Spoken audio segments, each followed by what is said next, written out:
The culture is actually damn good. You got fire in your gut. Are you kidding me? What a truly pathetic display. There's a man down. It's been a beautiful night in Cincinnati. First week of football needs a special sponsor. And the one today is Raycon. The everyday earbuds saved my ass recently. I was coming home from a trip to Portland, and the airplane I was on had Wi-Fi service for your cell phone.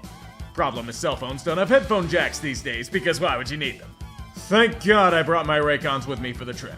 With their 8 hours of playtime and customized gel tips for the perfect fit, they made the flight a much more comfortable experience.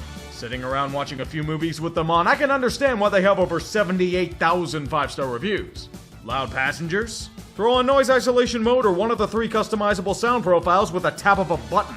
And since they're priced at roughly half the cost of other major brands, it's a no-brainer. Even sweeter, Raycon's having their annual back-to-school sale. For a limited time only, get 20% off site-wide plus free shipping. Simply click the link in the description or go to buyraycon.com/utree. I'll never forget how the everyday earbuds helped me in my time of need. But what about football? Dearest mother, I regret to inform you that I must send my fondest farewells. Football season has started again, and the front lines call to me. My service to the shitpost will take months of my life. The toll it will take on my sanity will be great. But I know I do it for the greater good. I may march to my death, but take comfort, mother. Know that the game is a sacrifice we're all willing to make. We must push for greatness, and the 2023 season begins. Please take this video as tribute to my resolve. Much love, shitposter number 1939.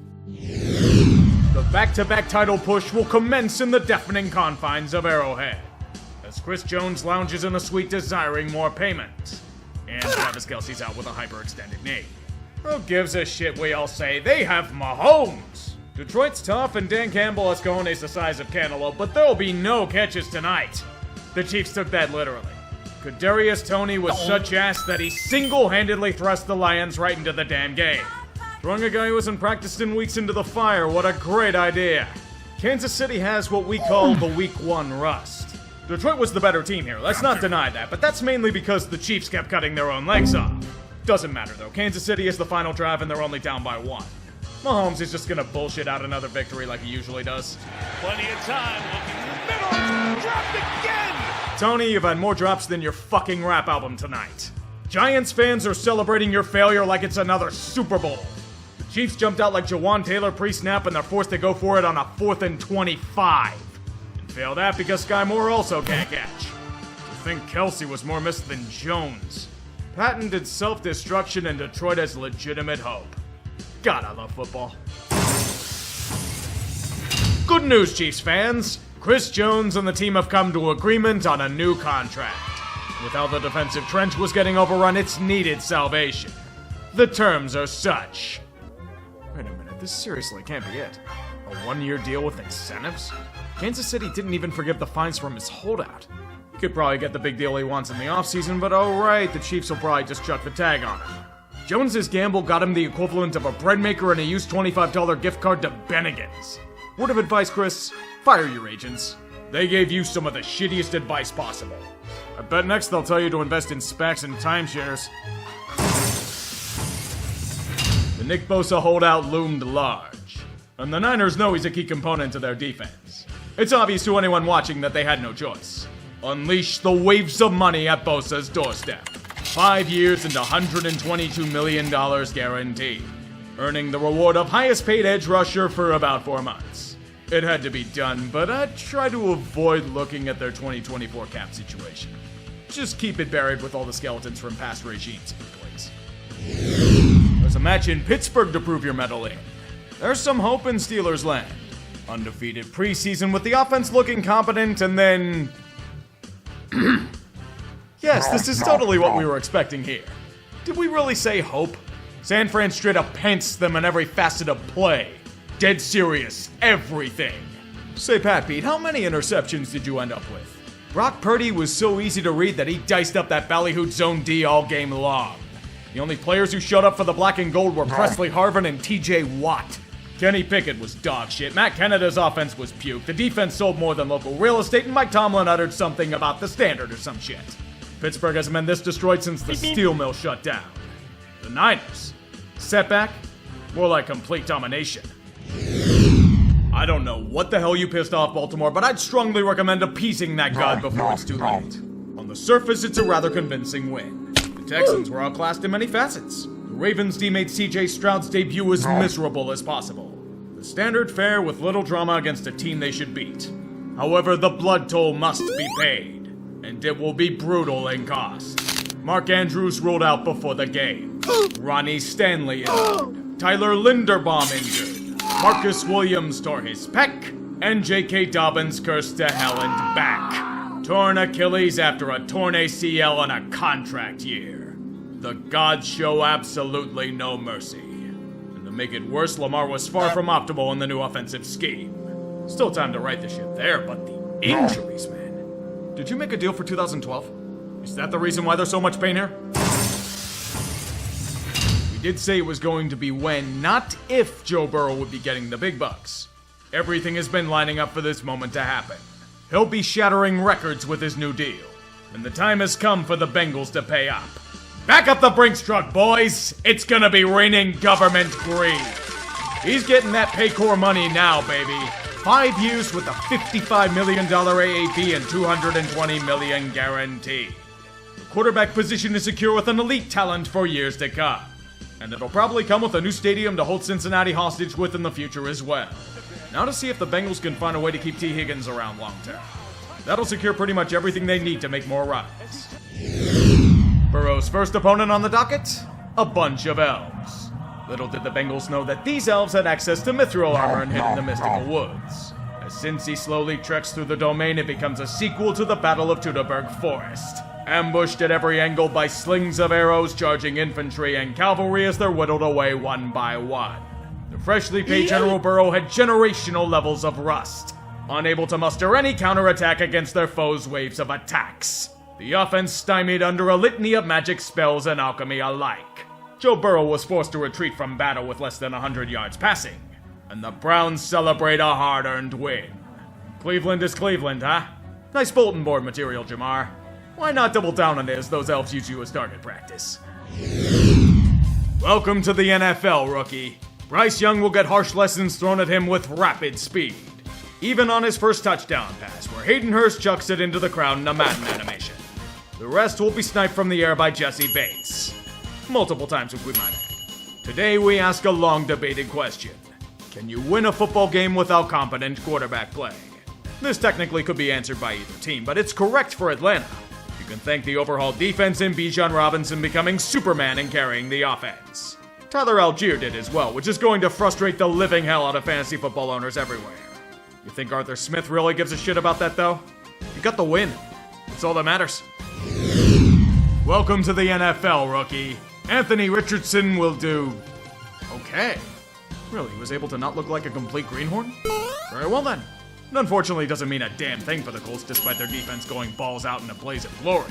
Perhaps if the offense could convert on a fourth down every once in a while or hold on to the football, maybe then they could have stolen this game in the dead of night. Fortunately for them, Jacksonville wasn't all that keen on pushing forward with any sort of success. Thank you, Colts defense, playing your goddamn lights out. Things seemed manageable, though, until one moment in particular. First down and 20. Oh, Lawrence hit as he got rid of the football. This is still a live ball. The refs have not signaled anything. And it is taken all the way back into the end zone by DeForest Buckner. Let this be a lesson to you kids. When you don't hear the whistle, keep playing. The ball's still live. It's very fortunate that the Colts are the epitome of raw and lacking their best weapon on offense, or else they may have been able to do something. What a pity, falling short yet again in week 1. For the 10th year in a row. You're gonna get AR killed with the way you're using him. The sun has come out in DC. The stench of perennial failure is gone. And the fans respond by coming out of their fallout shelters. Washington has sold out their home opener. How fitting of a way to celebrate such an event with an insanely agonizing showing that raises everyone's blood pressure by 30 points. And better yet, make it against an alleged contestant in the Caleb sweepstakes starring Josh Dobbs. Painful interceptions, fumbles in the red zone, more fumbles conveniently leading to a defensive touchdown. You got it, kids! Never doubt the hunger of a dog that hasn't eaten in a week. And never doubt it from a team fighting for jobs. It gets to the point that Arizona has the lead. A 6-point one. God help us all. Fortunately, Washington's playing the Cardinals. Montez Sweat all but saves their ass. Sam Howell does the rest. Did we really need another Baker Mayfield in the NFL? Apparently so. The game plays out like the Dan Snyder era. Incredibly ugly. Do yourself a favor and just run with it. Don't ask questions, just go. Derek Carr's era has begun in New Orleans, and the hope is that he can drive the Saints back to relevance after years of drifting in neutral. Right after this opening kickoff fumble. Ideally, this should set the tone for a win, but these are the Titans we're talking about. Their offensive line is the epitome of suspect, and their QB is Ryan over the hill, getting absolutely nothing going when they managed to hold the ball in their hands. It was a ticking time bomb for them. Any chances Ryan had were thrown as picks or rushed out of some of the shittiest throws in this hemisphere. The Saints weren't even that good on offense. They didn't score a damn TD until late in the third, but you don't need to if your opponent can do nothing but kick field goals. Who needs touchdowns, right? King Henry sent another man to the spirit realm and you give that performance as a reward? This may be as bad as it was against Cincy. You know what game I'm talking about. The Saints defense feasts. And oh, they feasted on this rotting carcass. They'll call it another Mardi Gras, because why not? Cheap wins are still wins. Oh, Vikings, will you ever find a way to not break your fan spirits? You've been doing it pretty much every season of your existence, and you did it again today. Kirk Cousins was balling in the first half. 273 yards of passing against a team struggling to find an identity. Should be an easy win, right? Do you know what team you're watching here? This O-line can't perform for shit. Cousins is getting destroyed in the pocket. Are you all that shocked that he's coughing up the ball every chance he gets? No presence in the running game, and oh boy, another red zone INT by Cousins. On goddamn you. He took a while to start up, but Baker managed to hold his own and play the role he does best. The underdog. He carves up a Vikings defense still recovering from Donatel syndrome and gets them the lead. Minnesota does the time-honored tradition and just folds. They do little on offense in the fourth quarter and lose. To a team expected to do next to nothing this season, they decide that this was the time to reinforce stereotypes. No big contract and no win. I'd be pissed too, Justin. Was this a throwback to 2021?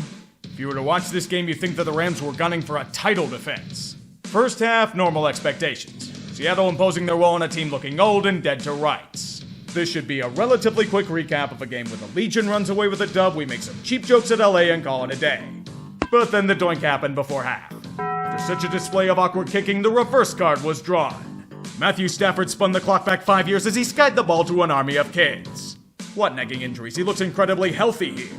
Seattle's offense? Back to 2021 levels of shit. Geno Smith could not use his newfound magic against his foe. Hey DK, can you still not manage to name a player in the Rams secondary? Gave a cheap shot to one of them. I'll give you some names to remember. Puka Nacua and Tutu Atwell. They roll off the tongue. Are the Rams back? I want to see more before I say it. Week 1 can get pretty fucky. Bears fans are a special breed of stupid. I'd be too if I kept getting fed snake oil by the same damn shysters. You talk all this shit about how well you're going to do. You're gonna stake a claim in the division. You're going to finally upend your Lord Green Bay. We're going to eat our doubts as the new regime washes away the stains of old. You know, at least Saxonville accomplished something before their fans boasted to the heavens. What was it all for? A bunch of screen passes in both trenches being mauled? To get lorded over by Big Brother 3 hours to the north yet again? Aaron may be gone, but you sure as shit made Jordan Love look like him. I don't care what happens from this point forward, Bears fans are locale of the week. With all the bullshit that we're spreading for this to be the result? Good going, you fucks. You just made Packers fans infinitely more insufferable. I hope you're happy. The reign of Sean Payton has officially begun at Mile High. To clean the sins of the hacks before them is of the utmost priority. Rehabilitated Russell Wilson showcased against the boogeyman of Josh McDaniels. Oh, what a sight it would be. The revelations are about. Denver is scoring touchdowns in the red zone.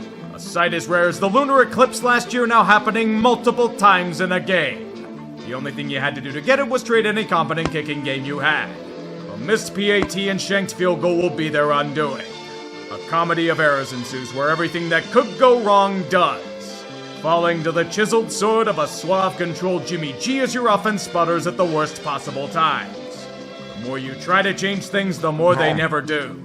Denver loses another game where they can't score more than 16 points. Josh McDaniels continues to ruin the franchise. Remember, Broncos country, the ride never ends. Tom Brady has returned home. It's not as a player, but he will get a hero's welcome, much to the chagrin of the rest of the league. Will his presence will New England to an upset win? Starting out, that answer's no.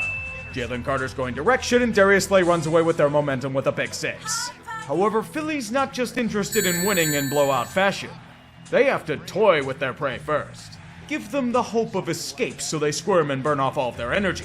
Make it easier to feast on their innards. They'll sputter on offense as the Pats' legendary defense revives and buckles down on their opponent. Mac Jones will shake off the Patricia and Judge rust and return to rookie form. But they're still always within arm's distance. Philly can take them out easily. Run play for Hurts all the way. Ball comes out. Ball is coughed up. Or that will happen. The Predator is vulnerable, and New England can strike with haste. Here's Jones. Pass short of the sticks and it's dropped anyway. But wait, to countermove! The fight continues to rage and Philly can put them away again. Across the middle, and it's knocked down. The bullshit of Brady infects them by proxy. Time is ticking down. Can the Patriots do it? Can they drive the dagger for the kill? Here's Jones throwing. Catch is made. Did he get the feet down? Is he in? They say yes. Booty, the rookie. Oh no, he never got the second foot down. With that, Philly drives their teeth into their prey after a heroic struggle. It was ugly as hell, but they will eat. If you don't have tough luck, you have none to begin with. Herbert versus Tua. The debates about their draft positions and skills continue to rage on in the fires of NFL discourse. In this matchup, it'll be a fight to the death.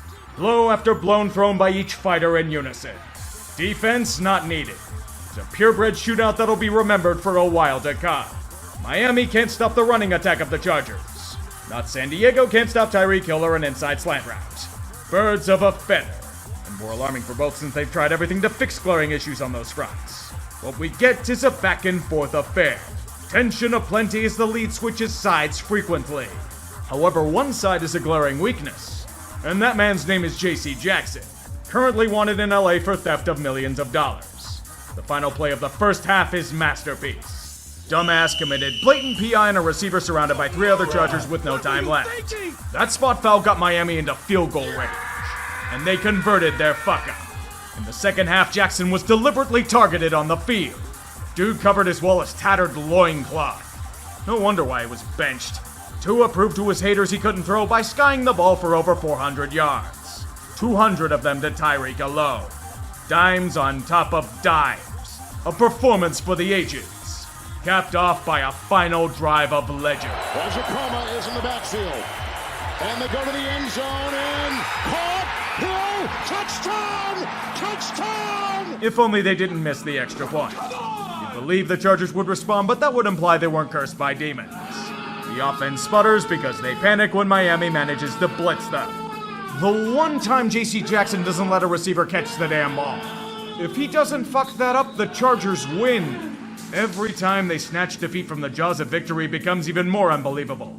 Football is definitely back. The New York Giants showed us things that we never expected. On a rainy, miserable night in North Jersey, all of us witnessed a horrific collapse in real time. Dallas hijacked anything resembling hope and decency in order to deliver great humiliation to their hated rival. New York's optimism vanished faster than the entire right side of their offensive line. Pure destruction at every turn. And Danny Derps is at least getting paid handsomely to get destroyed in the pocket and play like shit. The Cowboys didn't have to do much of anything, just watch as the Giants self-destructed in front of them and merely pick up the pieces. And they still crushed their opponent. It was record-shattering. No team had ever given up a pick six, committed 3 turnovers, surrendered 7 sacks, and had a blocked field goal return for a TD in the same season. The G-Men had it all happen in one game. Annihilation in its most grotesque form. And it felt like it wouldn't end. It was so awful a performance that Kadarius Toney himself dropped by to talk shit. New York suffers horrific trauma the day before remembering horrific trauma. Woefully unprepared with poor execution. Dallas just pissed on your grave. Well done. This was a simple game of Monday Night Football where nothing of note happened whatsoever. Aaron Rodgers threw for a lot of yards and the Jets won. Nope, this is totally not getting separated due to all the bullshit that happened. Rodgers definitely didn't suffer a potential career-ending injury in this one either. When it rains, it pours. Church bell, do your thing. Bring out Jaden! Bring out Jaden! Bring out Jaden! Bring out Jaden! Unit lost.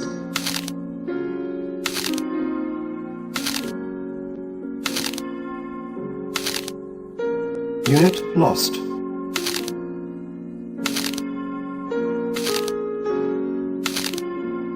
Unit lost.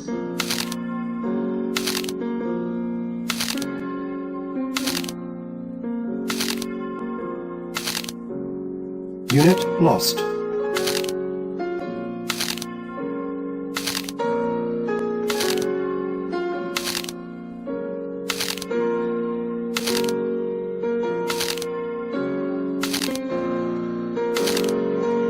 Unit lost. The bloodlust of the football gods will never be quenched.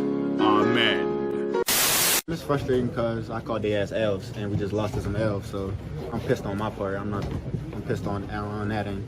Miles made a big point about, I guess, bulletin board material with all the elf stuff and all that. What did you make of all that? Did you throughout the week lead up to it? Shit, he just want to have some attention. So he just, you know what I'm saying?